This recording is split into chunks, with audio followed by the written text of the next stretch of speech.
నమస్కారం, నేటి సిటీ న్యూస్కి స్వాగతం. నా పేరు వాజీం. ముందుగా హెడ్లైన్స్. అవినీతి అక్రమాలకు నిలయంగా మారిన దండపల్లి మండల లింగాపూర్ ఆదర్శ పాఠశాల. ప్రిన్సిపాల్కు ఉపాధ్యాయులకు మధ్య జరుగుతున్న గొడవలు. పాఠశాలలో విచారణ చేపట్టిన విద్యాశాఖ అధికారులు.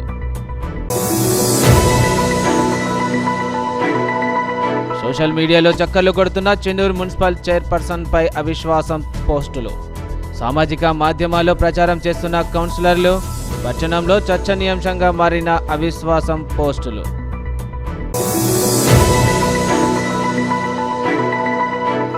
మందమరి పట్టణంలో ప్రమాదకరంగా మారిన కల్వర్టు. బెల్లంపల్లి శ్రీరాంపూర్ రహదారి కల్వర్టుపై పొంచి ఉన్న ప్రమాదం. సమస్యను పరిష్కరించాలని కోరుతున్న వాహనదారులు.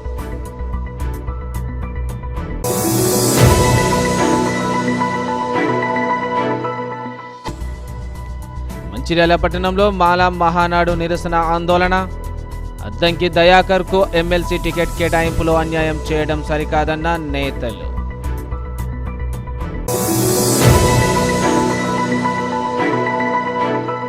అవినీతి అక్రమాలకు నిలయంగా మారింది దండపల్లి మండలంలోని లింగాపూర్ ఆదర్శ పాఠశాల.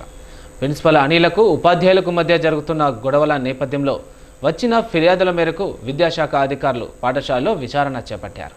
మంచిర్యాల జిల్లా దండపల్లి మండలం లింగాపూర్ ఆదర్శ పాఠశాలలో గురువారం నాడు అధికారులు విచారణ చేపట్టారు. ప్రిన్సిపల్ అనిలకు మిగతా ఉపాధ్యాయులకు మధ్య పచ్చగడ్డి వేస్తే భగ్గుమనేలా పరిస్థితులు దిగజారిన నేపథ్యంలో వచ్చిన ఫిర్యాదులతో విద్యాశాఖ అధికారులు విచారణ నిర్వహించారు. నిబంధనలకు విరుద్ధంగా ప్రిన్సిపల్ విద్యార్థుల నుండి వివిధ కారణాలతో వసూలు చేసిన డబ్బులతో పాటు ప్రభుత్వం నుండి విద్యార్థులకు మంజూరైన నిధుల విడుదలలో జాప్యంపై అధికారులు వివరాలు సేకరించారు. అలాగే హాజరు పట్టికలో ఇంకు పోసి అవకతవకలకు పాల్పడిన ఘటనపై కూడా అధికారులు పాఠశాల సిబ్బందిని ఆరా తీశారు.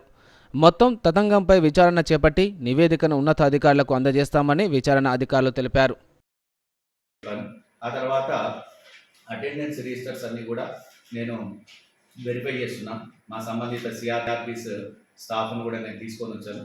వాళ్ళందరూ కూడా ఇప్పుడు ఉపయోగించినటువంటి వాళ్ళకు రావాల్సినటువంటి లీవ్స్ ఎన్ని ఉన్నవి. జనరల్గా ఏంటంటే ఆ ఫీమేల్ టీచర్స్కు 22+5 27 ఉంటాయండి.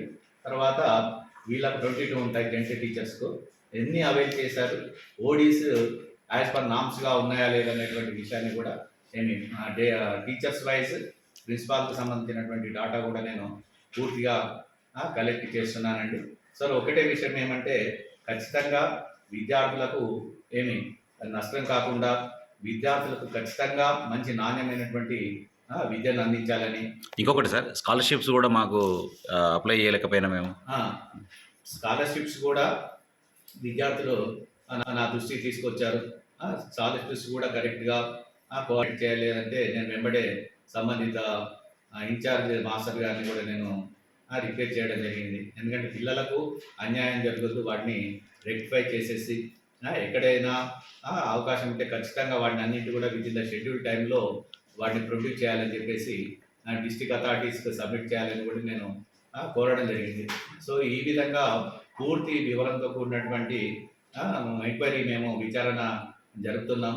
ఇటు విషయాన్ని ఖచ్చితంగా ఎలాంటి పక్షపాతతో కాకుండా పారదర్శకంగా మేము నివేదిక సమర్పిస్తామని గౌరవ డిఓ గారికి సమర్పిస్తామని కూడా నేను సభాముఖంగా తెలియజేస్తున్నాను.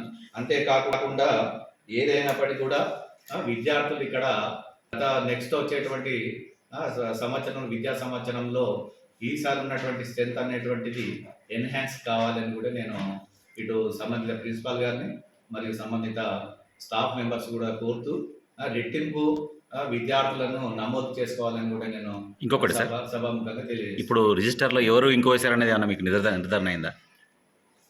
యాక్చువల్గా రిజిస్టర్లో ఇంకు అనేది అది ఎవరు పోసినప్పటికీ కూడా అది తప్పిదమే, అది చాలా పొరపాటు. అది ఎవరు అనేటువంటిది నాకు తెలియదు అనేటువంటి విషయం కూడా సంబంధిత ప్రిన్సిపాల్ గారు అట్లా మాట్లాడకూడదు.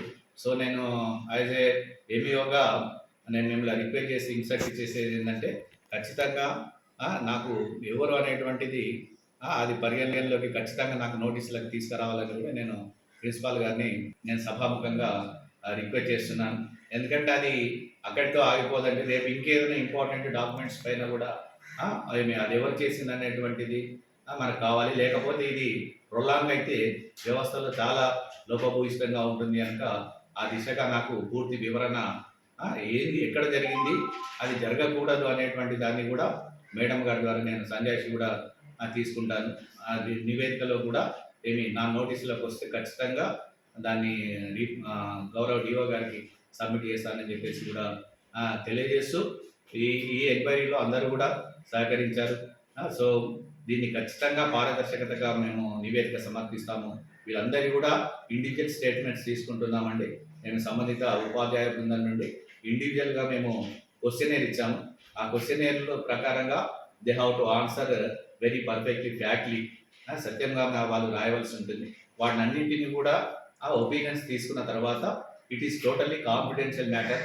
అది ఖచ్చితంగా వ్యక్తిగతమైనటువంటిది లోపల ఖచ్చితంగా ఎవరికి ఎక్స్పోజ్ కాకుండా వాటి పక్షం తీసుకుంటామని కూడా తెలియజేస్తూ ఆ నివేదికను మేము తీసుకున్న తర్వాత స్టేట్మెంట్ తీసుకున్న తర్వాత వాటిని అన్నింటినీ క్రోడీకరించేసి ఎవరి ఒపీనియన్స్ ఎట్లున్నాయి అనేటువంటిది ఇవన్నీ కూడా నివేదికలను వాటితో పాటు వాళ్ళు రాసినటువంటి స్టేట్మెంట్స్తో పాటుగా మా ఒపీనియన్ ఎంక్వైరీ. చెన్నూరు మున్సిపాలిటీలో చైర్పర్సన్పై అవిశ్వాసం ప్రకటిస్తామని సామాజిక మాధ్యమాల్లో జరుగుతున్న ప్రచారం చెన్నూరు పట్టణం హాట్ టాపిక్గా మారింది. మున్సిపాలిటీ 17వ వార్డు కౌన్సిలర్ నాయని శ్యామల భర్త సతీష్ కుమార్ తాము చైర్పర్సన్ పరిలో ఉన్నామంటూ సోషల్ మీడియాలో చేపడుతున్న పోస్టులు చర్చనీయాంశంగా మారాయి. చెన్నూరు పురపాలక చైర్పర్సన్ అర్చన గిళ్లపై అవిశ్వాసం ప్రకటిస్తామని పేర్కొంటూ స్థానిక 17వ వార్డు కౌన్సిలర్ నాయని శ్యామల భర్త స్థానిక బారస నాయకుడు నాయని సతీష్ కుమార్ పెడుతున్న సందేశాలు సామాజిక మాధ్యమాల్లో చక్కలు కొడుతున్నాయి. ఇప్పటికే మెజార్టీ కౌన్సిలర్లు రహస్య సమావేశాలు నిర్వహిస్తూ అవిశ్వాసం దిశగా పావులు కదుపుతుండగా సదరు కౌన్సిలర్ భర్త 4 రోజులుగా చైర్పర్సన్ అవిశ్వాస చైర్మన్స్ బరిలో నాయని శ్యామల ఉందంటూ బాహాటంగా పెడుతున్న సందేశాలు స్థానికంగా చర్చనీయాంశంగా మారాయి. చెన్నూరు పురపాలక గత ముఖ్యమంత్రి కేసీఆర్ 25 కోట్ల నిధులు కేటాయించగా కొత్తగా కొలువుదీరిన కాంగ్రెస్ ప్రభుత్వం వాటిని రద్దు చేసింది. TUFTC పథకం కింద మంజూరైన మరో 28 కోట్లతో పట్టణంలో మురుగు కాలువలు, అంతర్గత రోడ్ల నిర్మాణాలు జరుగుతున్నాయి. ఆ పనులను సైతం అర్ధాంతరంగా నిలిపివేసేందుకు ప్రభుత్వం యోచిస్తుండగా పాలకవర్గంలో నాయకత్వ లోపంతో ఆ అంశమై స్పందించకపోవడానికి నిరసనగా ఈ నిర్ణయం తీసుకున్నట్లు ఆయన పేర్కొన్నారు. మెజార్టీ పాలకవర్గ సభ్యులు తన భార్యకు మద్దతు ఇస్తున్నారని, త్వరలో అవిశ్వాసం ప్రకటిస్తామని ఆయన చెబుతుండటం పట్టణంలో కొత్త చర్చకు దారితీస్తుంది. నా పేరు జగన్నాథుల శ్రీను, చెన్నూరు మున్సిపాలిటీ 7వ వార్డు కౌన్సిలర్ని. గత 10 రోజులుగా చెన్నూరు పట్టణంలోని చెన్నూరు మున్సిపాలిటీలో అవిశ్వాసం జరుగుతుందని సోషల్ మీడియాలో కానీ వివిధ పత్రికల్లో వార్తలు వస్తున్నాయి. దాన్ని మేము తీవ్రంగా ఖండిస్తున్నాం. ఎందుకంటే మేము చెన్నూరు పట్టణంలో 18 మంది కౌన్సిలర్లో ఒక కౌన్సిలర్ పోగుల సతీష్ గారు కాంగ్రెస్లో ఉన్నారు, మిగతా 17 మంది బీఆర్ఎస్లో ఉన్నాము. మా మాజీ ఎమ్మెల్యే ప్రభుత్వ విప్ బాలకృష్ణ గారి సారథ్యంలో మేము అందరం పనిచేస్తున్నాం. ఇక నుంచి ప్రతిపక్షంలో కొట్లాడతాం. పార్టీలు వీటిలు మేము మారడం లేదు. అలాగే ఇక్కడ అవిశ్వాసం అనేది అది కళ. అది చెన్నూరులో కొంతమంది నాయకులు కానీ కొంతమంది కావాల్సుకొని మా మీద మంచిగా ప్రతి మున్సిపాలిటీలో జరుగుతుంది కదా, చెన్నూరులో జరుగుతలేదు అనే ఆవేదనతో ఇక్కడ తట్టుకోలేకపోతున్నారు. మా ఐక్యత చూసి దయచేసి చెన్నూరు పట్టణ ప్రజలు కానీ చెన్నూరు పట్టణ రాజకీయ వివిధ పార్టీ నాయకులు కానీ వాళ్ళందరికీ మేము చెప్పేది ఒకటే, చెన్నూరు మున్సిపాలిటీలో అవిశ్వాస తీర్మానం అనేది ఉండదు, అది జరగదని మీ అందరికీ నేను తెలియపరుస్తున్నాను. HIV AIDS సుఖ వ్యాధుల నియంత్రణపై ప్రతి ఒక్కరూ అవగాహన కలిగి ఉండాలని మంచిర్యాల జిల్లా వైద్యాధికారి డాక్టర్ సుబ్బారాయుడు అన్నారు. గురువారం జిల్లా కేంద్రంలోని ఓవర్ బ్రిడ్జ్, కూరగాయల మార్కెట్, బస్టాండ్లలో జిల్లా వైద్య ఆరోగ్య శాఖ జిల్లా ఎయిడ్స్ నియంత్రణ విభాగం ఆధ్వర్యంలో జరుగుతున్న HIV AIDS సుఖ వ్యాధుల అవగాహన కళాజాత కళాకారుల ప్రదర్శనను జెండా ఊపి ప్రారంభించారు. ఎయిడ్స్ వ్యాధి ప్రమాదంగా 4 కారణాల వల్ల వస్తుందని, సుఖ వ్యాధులు ఉన్న వారికి HIV వ్యాధి సోకే అవకాశం ఎక్కువగా ఉంది అని, జిల్లాలోని ప్రభుత్వ ఆసుపత్రి, ప్రాథమిక ఆరోగ్య కేంద్రాలలో ఉచితంగా HIV పరీక్షలు నిర్వహిస్తున్నారని తెలిపారు. పరీక్ష వివరాలు రహస్యంగా ఉంచుతారని, పరీక్ష కొరకు వచ్చిన వారు ఆందోళన చెందవలసిన అవసరం లేదని చెప్పారు. సదస్సులు ఈ మంత్ అంతా జరుగుతాయి. అవన్నీ కూడా ప్రధాన కూడళ్లలో ఎక్కడైతే ఈ HIV వ్యాధికి లేకపోతే ఎయిడ్స్ వ్యాధికి సంబంధించినటువంటి ప్రోన్ ప్రజలు ఉన్నారో వాళ్ళందరికీ దీని గురించి అవగాహన చేయడానికి ఈ కార్యక్రమాలను మన జిల్లా తరఫున ఈ కళా బృందాలు అవగాహన సదస్సును చేస్తాయి. ఇందులో ముఖ్యంగా మనం తెలుసుకోవాల్సిన విషయాలు ఏంటంటే, ఒకటి హెచ్ఐవి అనేటువంటిది ప్రాణాంతకమైనటువంటి వ్యాధి. సో అది ఏ విధంగా వ్యాప్తి చెందుతుంది, దానికి ఎలాంటి రెమెడీస్ ఉన్నాయి అనేటువంటిది, మందులు ఉన్నాయి అనేటువంటివి, ఎక్కడ ఆ మందులు దొరుకుతాయి, ఎలాంటి టెస్ట్ ఉన్నాయి, ఆ టెస్టులు ఎక్కడ దొరుకుతాయి అనేటువంటివి తెలిసేటట్లు ఈ కళా బృందాలు మీ అందరికీ అవగాహన చేస్తారు వాళ్ళ పాటల ద్వారా, వాళ్ళ ఆటల ద్వారా. సో మీరందరూ కూడా వాళ్ళ యొక్క ఆ కళా బృందాలు చేసేటువంటి మీటింగ్స్ అన్నిటికీ కూడా అటెండ్ అయ్యి జనాలు దాన్ని అవగాహన పెంచుకోవాలని కోరుకుంటున్నాను. అదేవిధంగా మన అందరి బాధ్యత ఏంటంటే హెచ్ఐవి అంటే భయపడాల్సిన అవసరం లేదు. రెండవటువంటిది వాటికి దూరంగా ఉండేటువంటి మార్గాన్ని మనం వెతుక్కోవాలి. మూడవటువంటిది ఒకవేళ అలా జరిగిందనుకోండి, ఆ పరిస్థితులలో మనం ఎక్కడికి వెళ్ళాలి, రెండవటువంటిది ఎక్కడ వెళ్ళి ఎలాంటి మందులు ఎలాంటి సూచనలు తీసుకోవాలనేటువంటి మనం అందరం అవగాహన చేసుకోవాలి. ఈ సందర్భంగా మీ అందరినీ అభినందిస్తూ ఇక్కడ వచ్చినటువంటి కళా బృందాన్ని అభినందిస్తూ నస్పూర్ మున్సిపాలిటీలో పనిచేస్తున్న కాంట్రాక్ట్ అవుట్సోర్సింగ్ కార్మికులు ఎదుర్కొంటున్న సమస్యలు పరిష్కరించాలని డిమాండ్ చేస్తూ గురువారం రిలే నిరాహార దీక్షలు చేపట్టారు. ఈ దీక్షలను తెలంగాణ కాంట్రాక్ట్ కార్మిక సంఘం రాష్ట్ర అధ్యక్షుడు సుధమల్ల హరికృష్ణ, నస్పూర్ మున్సిపాలిటీ అధ్యక్షుడు కొయ్యల వెంకటి ప్రారంభించారు. అనంతరం వారు మాట్లాడుతూ గత 3 సంవత్సరాలుగా ఈపీఎఫ్ డబ్బులను వెంటనే తమ పీఎఫ్ ఖాతాలో జమ చేయాలని, కొత్తగా తీసుకున్న కార్మికుల పేర్లను ఆన్లైన్లో నమోదు చేయాలని, పెండింగ్ జీతాలను వెంటనే చెల్లించాలని డిమాండ్ చేశారు. ప్రతి నెల 1వ తేదీన కార్మికులందరికీ జీతాలు అందచేయాలని వారు అధికారులను కోరారు. ఈ దీక్షలో ప్రధాన కార్యదర్శి దాసరి రాజేశ్వర్, ఉపాధ్యక్షులు మద్దెర్ల సతీష్, మాడుగుల రాజం, గారె లింగయ్య, అడ్డకొండ ప్రభాకర్, గారె కిష్టయ్య, దాసరి రమ, కాంపెల్లి రాజం తదితరులు పాల్గొన్నారు.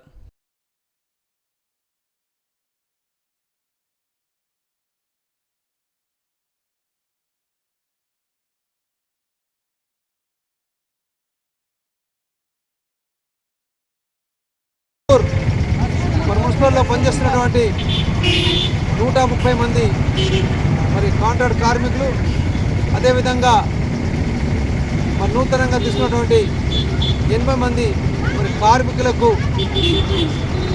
మరి సకాలంలో జీతాలు చెల్లించాలని, అదేవిధంగా మరి 130 మంది ఒక కార్మికులకు పిఎఫ్ డబ్బులు 3 సంవత్సరాల కాలం గడుస్తున్న మరి నేటి వరకు వాళ్ళ అకౌంట్లో డబ్బులు మరి చెల్లించకపోవడం, అదేవిధంగా మరి కార్మికుల యొక్క వేతనాల్లో ప్రతి కార్మికునికి మరి 1900 రూపాయలు కడియడం అది మున్సిపాల్లో జమ చేస్తున్నప్పటికీ కూడా మరి ఏదైతే ప్రభుత్వం నుంచి రావాల్సినటువంటి మిగతా మరి డబ్బులను వాళ్ళ అకౌంట్లో జమ చేయకుండా నేటికి కాలయాపన చేస్తూ రావడం జరుగుతుంది.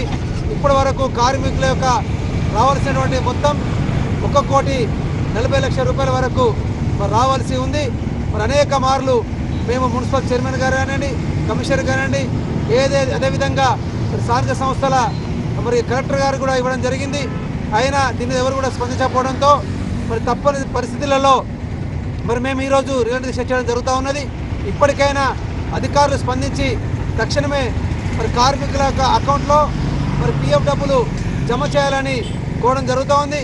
అదేవిధంగా కార్మికుల అకౌంట్లో మరి పిఎఫ్ డబ్బులు జమ చేయకపోతే మరి మంగళవారం నుండి పూర్తిగా మేము సమ్మె చేస్తాం, అమర చేసాను కూడా సిద్ధంగా ఉన్న సందర్భంగా మేము అధికారులకు తెలియజేస్తున్నాం. రూపాయలు కడియడం జరుగుతుంది. ఎందుకంటే మా అకౌంట్లో ఎందుకు వేస్తలేవనంటే అది గవర్నమెంట్ సీల్ చేసిందని కమిషనర్ మాకు తెలియజేస్తున్నాడు. కాబట్టి ఎందుకంటే ఇంతకుముందు కూడా మొన్న 8వ తారీఖు రోజు 29వ తారీఖు రోజు కూడా కలెక్టర్ కూడా మెమోరాండం ఇవ్వడం జరిగింది. కమిషనర్తో మాట్లాడి 4-5 రోజులు అలా చేద్దామని ఆయన అన్నాడు. ఇప్పటికి మేము 15 రోజులు, నెల రోజుల నుంచి ఓపిక పట్టి నిన్న 17వ తారీఖు రోజు నస్పూర్ మున్సిపాలిటీలో ఈ యొక్క కార్మికులము ఈ పిఎఫ్పిఎస్ఐ మాకు ఖచ్చితంగా కావాలి, ఎందుకంటే కొత్త వాళ్ళకు కూడా 5 నెలల పొంటి వేతనాలు ఇవ్వాలి, వాళ్ళకు కూడా ఇవ్వాలని మేము మెమోరాండం ఇవ్వడం జరుగుతుంది. అదేవిధంగా ఇది రీలే నిరాది. ఇప్పుడు ఒకవేళ మాకు ఈ 5 రోజుల తర్వాత ఇట్లా మాకు ఈపీఎఫ్ ఇట్లా మా అకౌంట్లో జమ చేయకుంటే మాత్రము 6వ రోజు నుండి మేము సమ్మెలోకి వెళ్ళిపోతామని కూడా చెప్పడం జరిగి, ఎందుకంటే మన కమిషనర్కు మెమోరాండం ఇవ్వడం జరిగింది. కాంగ్రెస్ పార్టీ సీనియర్ నేత మాలా మహానాడు సంఘం జాతీయ అధ్యక్షుడు అద్దంకి దయాకర్కు ఎమ్మెల్సీ టికెట్ కేటాయింపులో అన్యాయం జరిగిందని ఆ సంఘం మంచిర్యాల జిల్లా నాయకులు పేర్కొన్నారు. మంచిర్యాల జిల్లా కేంద్రంలో ఐబీ చౌరస్తాలోని అంబేద్కర్ విగ్రహం వద్ద అద్దంకి దయాకర్కు ఎమ్మెల్సీ ఇవ్వాలని కోరుతూ నల్ల బ్యాడ్జులు ధరించి నిరసన వ్యక్తం చేశారు. ఈ సందర్భంగా మాల మహానాడు సంఘం నాయకులు మాట్లాడుతూ తెలంగాణ ఉద్యమంలో క్రియాశీలకంగా పోరాడి ఉద్యమానికి ఊపిరి పోసి తదనంతరం కాంగ్రెస్ పార్టీలో చేరి పార్టీ కోసం సర్వం ధారపోసిన అద్దంకి దయాకర్కు ఎమ్మెల్సీ టికెట్ను తక్షణమే కేటాయించాలని, కాంగ్రెస్ పార్టీ కష్టకాలంలో ఉన్నప్పుడు అనేక మంది నాయకులు అవకాశవాదంతో పార్టీలు మారారని అన్నారు. కానీ అద్దంకి దయాకర్ మాత్రం నిస్వార్థంగా నిబద్ధతతో తమ సొంత ప్రయోజనాల కన్నా కాంగ్రెస్ పార్టీ ప్రయోజనాలే ముఖ్యమని భావించి పార్టీతోనే ఉన్నారని తెలిపారు. పబ్లిక్ మీటింగ్లలో, మీడియా చర్చల్లో తమ వాగ్దాటితో క్యాడర్ను కాపాడి పునరుత్తేజం పార్టీకి జవసత్వాలు పోసి పునవైభవం తేవడంలో వీరి పాత్ర విస్మరించలేనిదని అన్నారు. అలాంటి వీరైన నాయకులను విస్మరించకుండా కాంగ్రెస్ పార్టీ నాయకత్వం తమ నిబద్ధతను చాటుకోవాలని అన్నారు. మాలమానాడు అధ్యక్షుడు మరి అద్దంకి దయాకర్ అన్న గారికి ఎమ్మెల్సీ ఇవ్వకపోవడం మీద మరి మంచిర్యాల జిల్లాలో మరి నిరసన కార్యక్రమం చేస్తూ ఉన్నాం.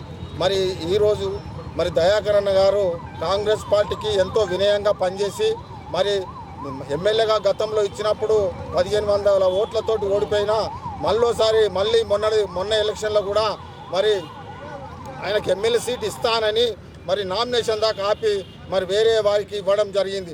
అయినా కూడా పార్టీని పట్టుకొని వేరే ఆయనకి ఇచ్చినా కూడా అదే తుంగతుర్తిలో మరి ఆయన వెంబడి ఉండి పార్టీని గెలిపించి ఆ ఎమ్మెల్యేని తీసుకుపోయి మరి రేవంత్ రెడ్డి గారి దగ్గర ఉంచడం జరిగింది. ఆయన కానుకగా ఇచ్చినా అని చెప్పిండు. మరి అలాంటి సందర్భంలో చేసినటువంటి సేవలు ఎన్నో ఉన్నాయి. మరి కాంగ్రెస్ పార్టీకి దయాకర్ అన్న చేసిన సేవలు మరవకుండా ఎమ్మెల్సీ ఇస్తాం, మినిస్టర్ ఇస్తామని చెప్పి ఎమ్మెల్సీ ఇచ్చినట్టు ఇచ్చి నామినేషన్ వేసుకో అని చెప్పి మరి తీరా మరి 2 గంటల ముందు మరి అది వేరే వాళ్ళకు ఇవ్వడం అనేది జరిగింది. మరి దళితుల మీద కక్షణ మరి కాంగ్రెస్ పార్టీలో ఉన్న ఆగ్రహణ వర్ణాలోళ్ళు మరి దయాకరణ మీద మంచి మేధావి చదువుకున్నోడు మరి ముందుకు పోతే మనమేడ పనికి వస్తామో రామో అనే ఉద్దేశంతో ఇట్లా మరి ఇలాంటి దాడులు చేస్తూ ఉన్నారు. మరి దయాకరణకు ఎమ్మెల్సీ ఇవ్వాలని మేము కోరుకుంటా ఉన్నాం. విద్యావంతులు, తెలంగాణ రాష్ట్ర ఉద్యమకారులు, మాలల ఆశాజ్యోతి, ఎస్సీ 59 ఉపకులాల దళితుల ఐక్యత కోసం ఎన్నో సంవత్సరాలుగా పోరాడుతున్నటువంటి అద్దంకి దయాకర్ గారికి గత అసెంబ్లీ ఎన్నికల్లో తీరని అన్యాయం జరిగింది. అయినా కాంగ్రెస్ పార్టీ రాష్ట్ర జాతీయ నాయకత్వం పైన నమ్మకంతో ఉండి నమ్మకంగా పనిచేస్తే మరి ఎమ్మెల్సీ పదవి ఇస్తారని చెప్పినటువంటి సందర్భంలో మరి ఎమ్మెల్సీ పదవి కూడా ఇచ్చి చివరి నిమిషంలో ఆ ఎమ్మెల్సీ పదవిని రద్దు చేయడం అత్యంత బాధాకరం. మేము తెలంగాణ మాలమాన నుంచి మరి జాతీయ అధ్యక్షులు అద్దంకి దయాకర్ గారికి ఎమ్మెల్సీ పదవి ఇచ్చి మంత్రి పదవి ఇవ్వాలని చెప్పి మంచిర్యాల జిల్లా శాఖ తరపున అంబేద్కర్ గారి విగ్రహం వద్ద జిల్లా కేంద్రంలో నల్ల బ్యాడ్జీలతోని మేము శాంతియుతంగా నిరసన వ్యక్తం చేస్తున్నాం.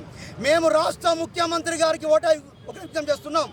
రేవంత్ రెడ్డి గారికి ఈ తెలంగాణ రాష్ట్రంలో ఈ కాంగ్రెస్ పార్టీలో అత్యంత నమ్మకంగా ఉన్న ఏకైక వ్యక్తి అద్దంకి దయాకర్ గారు. ఎంతోమంది కుట్రలు పడినారు. మేము అంటున్నాం, ఈరోజు రేవంత్ రెడ్డి గారిని మరి సీనియర్లు అందరూ ప్రభావితం చేసి దీని వెనుక ముఖ్యంగా టీఆర్ఎస్ కుట్ర ఉంది, తప్పకుండా కేసీఆర్ కుట్ర ఉంది.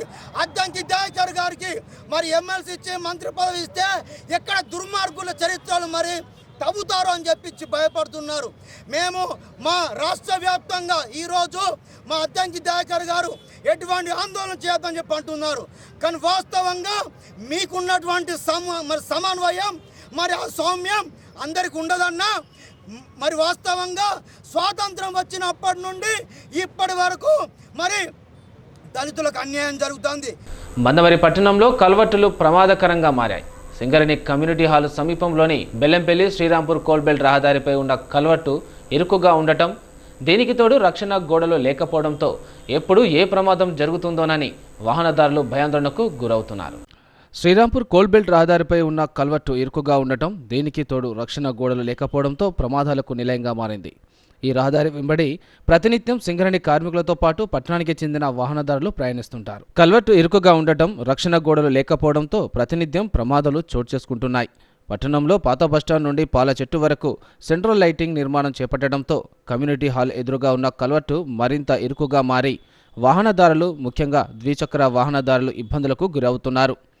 పట్టణ ప్రజలు ప్రతినిత్యం తమ అవసరాల నిమిత్తం పాత బస్టాండ్, మంచిర్యాల, బెల్లంపల్లి పట్టణాలకు వెళ్తున్న సింగరేణి కార్మికులు తమ విధులకు వెళ్లాలన్నా ఈ రహదారి గుండా ప్రయాణించాల్సి రావడంతో ప్రాణాలు అరచేతిలో పెట్టుకొని భయం గుప్పిట్లా ప్రయాణించాల్సి వస్తుందని పలువురు ఆందోళన వ్యక్తం చేస్తున్నారు.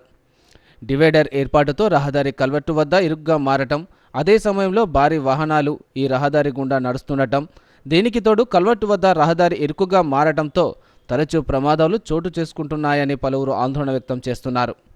రాత్రిపూట భారీ వాహనాలు ఈ రహదారి గుండా ప్రయాణిస్తుండటం, వాహనాల వెలుతురు మూలంగా ఎదురుగా వస్తున్న ద్విచక్ర వాహనదారులకు భారీ వాహనాలు వెలుతురు దాటికి కల్వర్టు కనిపించక ప్రమాదాల బారిన పడిన సంఘటనలు ఉన్నాయని పలువురు వాహనదారులు భయాందోళనకు గురవుతున్నారు. గతంలో చీకటి సమయాల్లో కల్వర్టు సరిగా ఏర్పడక కొంతమంది వాహనదారులు అదుపు తప్పి కింద పడిపోయిన తన ప్రాణాలు కోల్పోయిన సంఘటన సైతం కలవు. ఇప్పటికైనా సింగరేణి, ఆర్ఎండ్బి అధికారులు స్పందించి ప్రమాదకరంగా మారిన కల్వర్టుపై హెచ్చరిక బోర్డులు ఏర్పాటు చేయడంతో పాటు కల్వర్టును వెడల్పు చేసి ప్రమాదాలు అరికట్టాలని పట్టణ ప్రజలు, వాహనదారులు కోరుతున్నారు. జనం మోర్లబడి కాళ్ళు ఇరుగుతాయి, చేతులు ఇరుగుతాయి, పేషెంట్లు అవుతారు. రోడ్డు మాత్రం ఎడెల్పు చేయాలి.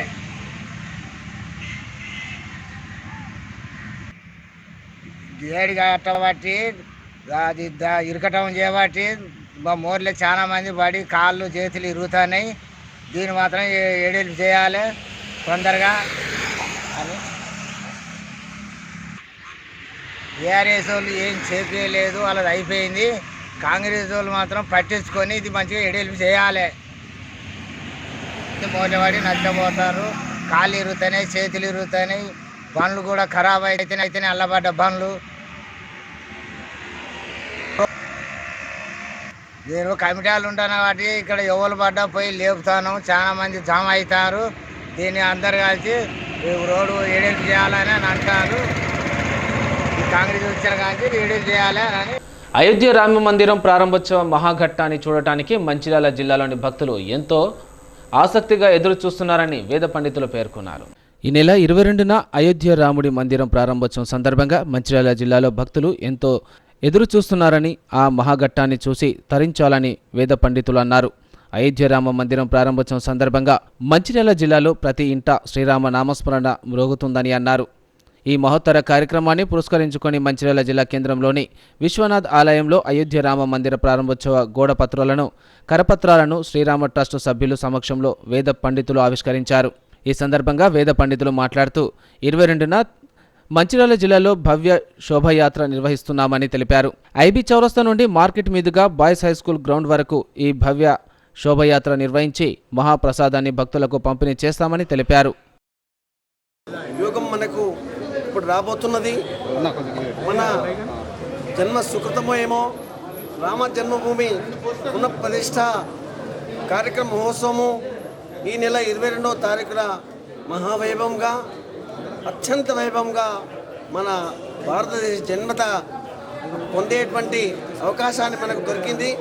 కాబట్టి మన స్థానిక మంచిర్యాల భక్తమహాశయులు మరియు పరిసర ప్రాంతాల ప్రజలు మన జన్మతగా హిందువులుగా ఆలోచిస్తూ ఈ కార్యక్రమానికి మన సంబంధిత ఉన్నటువంటి స్థానికంగా ఉన్నటువంటి దేవాలయాల్లో వచ్చి స్వామివారి ఆ రామచంద్రుని నామస్మరణ చేస్తూ ఈ సంవత్సరంలో ఆ స్వామివారి కృపను పొందాలని, అదేవిధంగా మన దేశమంతా కూడా ఇలాగే ప్రతి విషయంలో మనం ఎదుర్కొనే సమస్యను పొందాలని, స్వామివారి కృపను పొందాలని స్వామివారి సేవిస్తూ ఈ 22వ తారీఖు రోజు ఈ ప్రతిష్టా మహోత్సవానికి విచ్చేసి స్వామి కృపను పొందాలని మరీ అందరికీ కూడా మనవి చేస్తున్నాం. ఈరోజు మనము శోభయాత్రకు స్వామి సంబంధించిన ప్రతిష్టా మహోత్సవ కరపత్రాన్ని విడుదల చేశాము. మరియు అలాగే 22వ తారీఖు రోజు మహావైభవంగా శ్రీ రామ పునఃప్రతిష్ఠా మహోత్సవానికి శోభయాత్ర మహాఘనంగా ఉంటుంది.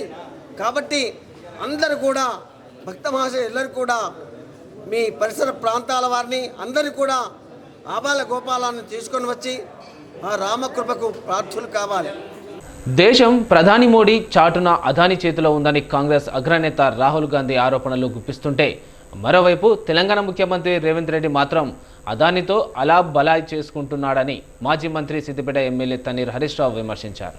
సిద్దిపేట జిల్లా గజ్వెల్లో ఓ ప్రైవేట్ ఫంక్షన్ హాల్లో మాజీ ముఖ్యమంత్రి కేసీఆర్ను మూడోసారి ఎమ్మెల్యేగా గెలిపించినందుకు గాను గజ్వెల్ నియోజకవర్గ ప్రజలకు కృతజ్ఞత సభ ఏర్పాటు చేసిన సందర్భంగా మాజీ మంత్రి హరీష్ రావు సభకు హాజరై మాట్లాడుతూ 2 జాతీయ పార్టీలు కుట్రలను కట్టడి చేసి కేసీఆర్ను భారీ మెజారిటీతో గెలిపించినందుకు గజ్వెల్ నియోజకవర్గ ప్రజలకు కృతజ్ఞతలు తెలిపారు.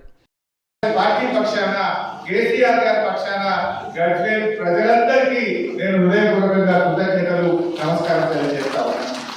ఈ రకంగా చాలా బాగా చేసుకున్నారు. గజ్వేల్ అనేటువంటిది ఇలా అభివృద్ధిలో అద్భుతంగా జరిగింది.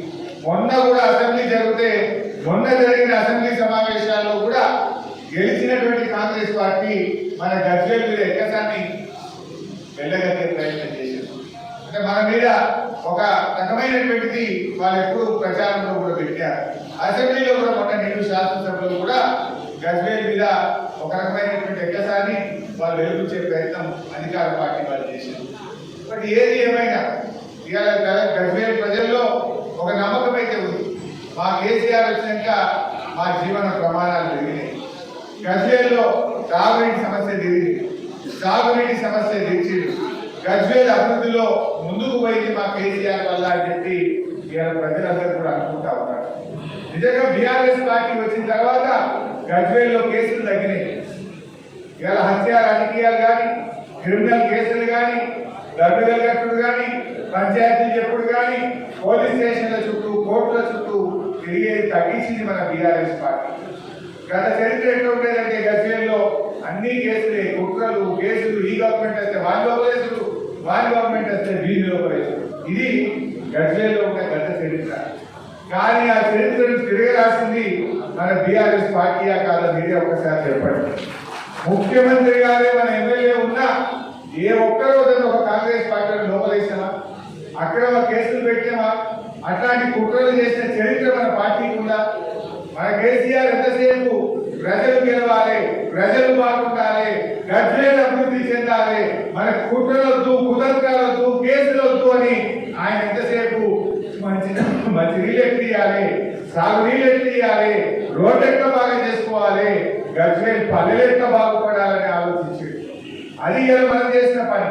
కానీ వీళ్ళు వచ్చి 25 రోజులు కానీ కేసులే కేసులు. మా తమ్ముడు చెప్పిండు, మా వర్గాల తమ్ముడు చెప్పిండు. ఇప్పుడు చాలా మంది మా కార్యకర్తలు కూడా చెప్తా ఉన్నారు నాకు, ఏంటి ఎంతసేపు బెదిరించుడు, మన కుట్రలు, క్రిమినల్ కేసులు, రాజకీయాలు చేస్తా ఉన్నారు వాళ్ళు. అంటే మీరు దేంట్లో అభివృద్ధి సాధిస్తున్నారు? కేసీఆర్ గారేమో గజ్వేల్ను అద్భుతంగా మరి ఆయన అభివృద్ధిలో ముందుకు తీసుకుపోతే మీరు కేసుల్లో ముందుకు తీసుకుపోతున్నారు. కేసీఆర్ గారేమో గజ్వేల్ ప్రజల జీవన ప్రమాణాలు పెంచడంలో పోటీ పడ్డాడు. మీరేమో కేసులు, కుట్రలు, అక్రమ కేసులు పెట్టడంలో మీరు పోటీ పెడుతున్నారు. ప్రజలకు కావాల్సింది కేసులా? ప్రజలకు కావాల్సింది సంక్షేమ పథకాల? ప్రజలు కోరుకున్నది అభివృద్ధిని కోరుకున్నారు, సంక్షేమ కార్యక్రమాలు కోరుకున్నారు. కానీ మీరు చేస్తున్నది ఏంటంటే ఇవాళ మా పిఎస్సిఎస్ చైర్మన్లను దించడం, మా ఎంపీలను దించడం, మున్సిపల్ చైర్మన్ల మీద బెదిరించి అవిశ్వాసాలు పెట్టడం, కేసులు పెట్టడం. సిటీ న్యూస్ ముగించే ముందు హెడ్లైన్స్ మరోసారి. అవినీతి అక్రమాలకు నిలయంగా మారిన దండపల్లి మండల లింగాపూర్ ఆదర్శ పాఠశాల. ప్రిన్సిపాల్కు ఉపాధ్యాయులకు మధ్య జరుగుతున్న గొడవలు. పాఠశాలలో విచారణ చేపట్టిన విద్యాశాఖ అధికారులు.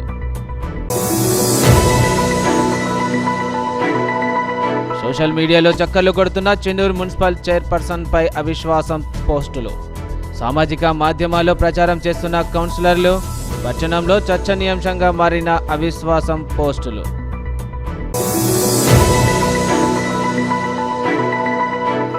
మందమరి పట్టణంలో ప్రమాదకరంగా మారిన కల్వర్టు.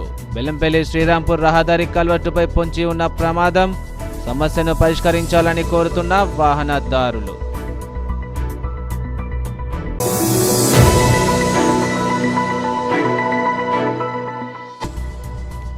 మంచిర్యాల పట్టణంలో మాలా మహానాడు నిరసన ఆందోళన. అద్దంకి దయాకర్కు ఎమ్మెల్సీ టికెట్ కేటాయింపులో అన్యాయం చేయడం సరికాదన్న నేతలు.